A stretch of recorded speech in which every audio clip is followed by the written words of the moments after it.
जीवन में असली सुकून चाहिए। असली सुकून माने क्या? असली जो शांति है वो क्या है, वो जानना है। वो हम इस वीडियो में देखेंगे, उसको थोड़ा अच्छी तरह से समझेंगे कि जो असली सुकून है, जो असली चाह है वो क्या है, जो असली आनंद है, जिसे हम बोल सकते हैं कि जीवन में एक ऐश्वर्य आया है, वो क्या है। जीवन में जो प्रॉस्पेरिटी है वो आई है, तो वो क्या है। हम हम कैसे कह सकते हैं कि हमारे जीवन में ऐश्वर्य है, हमारे जीवन में प्रॉस्पेरिटी है, हमारे जीवन में सुकून है, हमारे जीवन में आनंद है। वो हम कब कहेंगे? तो स्टेप बाय स्टेप हम इसकी थोड़ी इंक्वायरी करेंगे।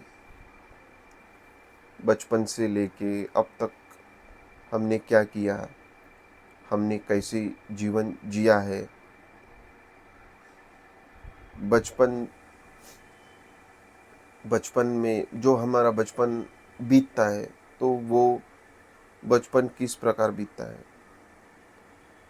तो जो ही नेचर ने, इस प्रकृति ने जैसा हमें बनाया है,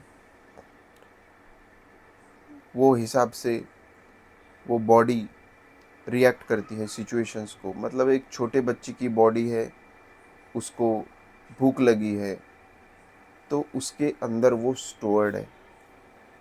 नेचर ने उसके अंदर स्टोर्ड करके रखा है कि भाई तुझे भूख लगी तो तुझे रोना है। तो बच्चा उसी प्रकार करता है, वो रोता है। उसकी भूख मिट गई। हाँ, अभी भूख मिट गई तेरी, तो अभी तुझे कुछ खेलना है, ऊट पटांग हरकत करनी है, ताकि शरीर मजबूत हो जाए। ठीक है। और फिर कुछ खेल के, कूद के, ऊट पटांग हरकत करके फिर उसका शरीर थकने के बाद उसको सोना है। वो भी उसके जो पूरे शरीर में, मन में है, वो प्रोग्रामिंग फीड है। जैसे कि किसी भी जो एनिमल होता है, पशु प्राणी होता है, उसके अंदर जो ही प्रोग्रामिंग है वो ऑलरेडी फीडेड है। मतलब एक गाय का हम उदाहरण ले सकते हैं कि उसके अंदर पूरी प्रोग्रामिंग फीड है। उसको जब भूख लगेगी वो जाएगी, चारा खाएगी, उसकी भूख मिटाएगी। नेचर ने बताया उनको कि प्रजाति आगे बढ़नी है, वो नेचर ने बताया है, उनके अंदर फीडेड है, वो प्रोग्राम्ड है। तो एक नर मादा मिलके वो उनके जो प्रजाति है उसको आगे बढ़ाएंगे। और जो गाय है उसके अंदर जो इमोशंस है वो प्रकृति ने ही डाले हैं कि भाई बछड़ा होगा, वो बछड़े को चाटेगी। मतलब उसकी जो स्किन है वो ताकतवर बनाएगी, और वो बछड़ा भी प्रकृति के हिसाब से काम करेगा। तो ये जो चीज़ें हैं वो ऑलरेडी प्रोग्राम्ड है हमारे भी भीतर। हमारे शरीर में बचपन से ही वो जो चीज़ें हैं वो प्रोग्राम्ड है, वो फीडेड है। छोटे बच्चे से लेके, मतलब उसको भूख लगी, वो रोएगा, खाना मांगेगा, तो माँ को भी पता चल जाएगा कि इसको खाना चाहिए। ये खाने की मांग कर रहा, ये पानी पीने की मांग कर रहा, तो वो उसको मिल जाएगा। तो जैसे ही हम बड़े होते हैं, धीरे धीरे बड़े हो जाते हैं, तो शरीर की जो मांगे है वो उस प्रकार चलती ही रहती है। लेकिन साथ ही साथ हमारा मन भी डेवलप होने लगता है। मन जो है हमारा, वो कुछ जो चीज़ें हैं वो तो बाय डिफ़ॉल्ट नेचर ही हमारे अंदर डाल के रख देता है, जो प्रकृति है वो डाल के रख देती है। और जो बाहर की जो चीज़ें हैं जो हम परिवार में सीखते हैं, वो परिवार की जो चीज़ें हैं वो भी हमारे अंदर हम डालते रहते हैं। मतलब कोई हिंदू फैमिली में पैदा हुआ हो तो वो हिंदू फैमिली के हिसाब से उसका जो चाल चलन है वो करेगा। जिस देवी देवताओं को हिंदू फैमिली पूजती आ रही वो उसको पूजेगा। और वैसे ही जो क्रिश्चियन जन्म घर में पैदा हुआ वो क्रिश्चियनिटी को फॉलो करेगा, वो चाल चलन वो हिसाब से रहेगा। मुस्लिम धर्म में है तो वैसा, सिख धर्म में है तो वैसा। तो जो परिवार में जो चीज़ें होती है वो एडप्ट कर लेता है, वो सीख लेता है। और कुछ थोड़ा बाहर निकलता है तो सोसाइटी की चीज़ें सोख लेता है, सोसाइटी में जो चल रहा है वो सोख लेता है। तो वैसे उसका फिर माइंड डेवलप होते जाता है। वो जो प्रोग्रामिंग है वो ऑटोमेटिकली बनती जाती है कि जैसा वो देखता है कि भाई वो देख रहा है कि लोगों को कि पर्टिकुलर कुछ चीज़ें करते हुए लोग हैप्पी फील कर रहे हैं, मतलब खुश हो रहे हैं, तो वो उसके माइंड में चला जाता है कि भाई हाँ, ये चीज़ मुझे करनी है ताकि ऐसी ये खुशी मुझे मिल जाए। तो वो उसके अंदर वो फीड हो जाता है, वो स्टोर हो जाता है।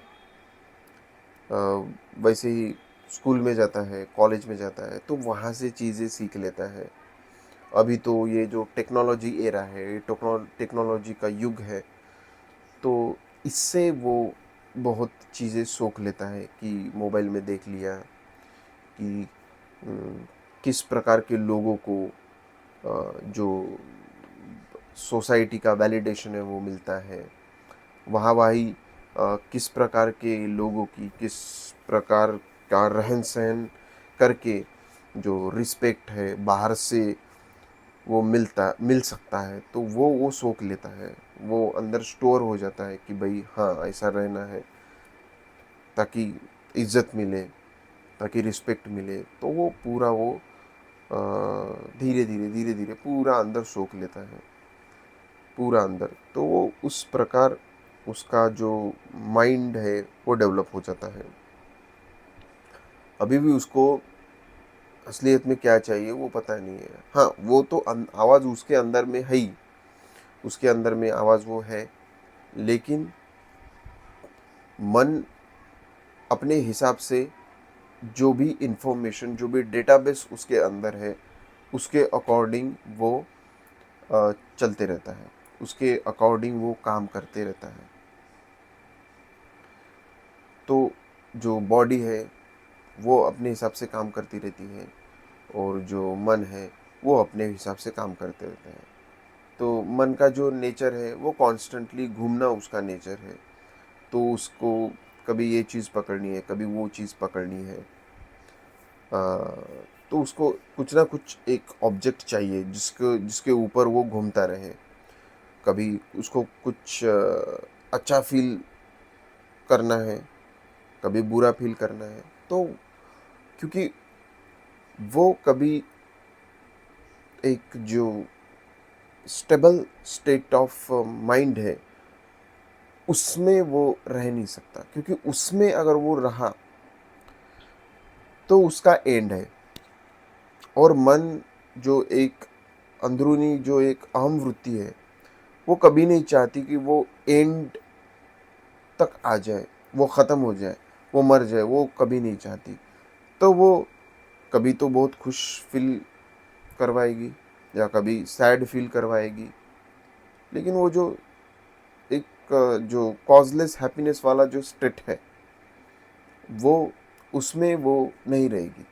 क्योंकि उसमें वो रही कि उस चीज़ में उसकी उसकी उसका एंड है, उसका खात्मा है, उसकी मौत है। तो वो जो वृत्ति है अंदर की हमारी, वो वृत्ति वो नहीं चाहती कि उसकी मौत हो जाए। मतलब एक जो पेंडुलम है वो पेंडुलम की तरह है। समझ लो कि जो बीच में है, उसका वो जो स्टेट है, वो बीच का स्टेट जो हमारा अंदरूनी, जो हमारा ट्रू जो स्वभाव है, जो सच्चा हमारा स्वभाव है, वो जो आत्मा है, उसका जो स्वभाव है वो शांति का स्वभाव है, वो शांत स्वभाव है। तो वो मानो कि पेंडुलम जो है वो सेंटर है पेंडुलम का, लेकिन वहाँ पे मन मिट जाता है, मन वहाँ से मिटता है। वहाँ फिर आपकी आत्मा काम करने लगती है, वहाँ पे आपकी आत्मा एक्टिवेट हो जाती है, आप आत्मा के सेंटर से काम करने लगते हो। लेकिन मन नहीं चाहता कि आप आत्मा के सेंटर से काम करें, तो मन जो है वो पेंडुलम की तरह फिरता रहता है, क्योंकि बीच में वो रुक गया तो वो मन मिट जाएगा, वो आत्मा बन जाएगा। फिर आपकी आत्मा वो परमात्मा में मिल गई, तो फिर आप उस सेंटर से जीवन को जीने लगेंगे, जो कि असली सेंटर है, जो कि आपकी असली चाह है। लेकिन मन का जो उद्देश्य है वो अलग ही है, उसको उसको अपने हिसाब से जीवन को चलाना है। आप मान लो कि मन आपका नौकर है, लेकिन नौकर चाहता है कि मैं मालिक बन जाऊं, और वो उसके हिसाब से उसकी ताकत लगा के वो इधर उधर घूमता रहता है। तो आपको वो देखना है कि भाई कभी इधर चला गया, राइट चला गया, लेफ्ट चला गया। राइट मान लो कि जो खुशी है, एक्साइटमेंट है, वो है, और जो लेफ्ट है वो मान लो सैडनेस है, एक बोर्डम है, वो है। तो कभी राइट लेफ्ट, लेकिन आपको उसको समझ के, क्योंकि आपको सेंटर में आना है, और सेंटर में आके ही आपको सुकून जो है असली वो मिलने वाला है। तो आपको उसको समझना है, वो प्रक्रिया को समझना है कि भाई कभी ये लेफ्ट लेके जा रहा मुझे, कभी राइट लेके जा रहा, लेफ्ट राइट कर करके मैं अभी थक गया हूँ।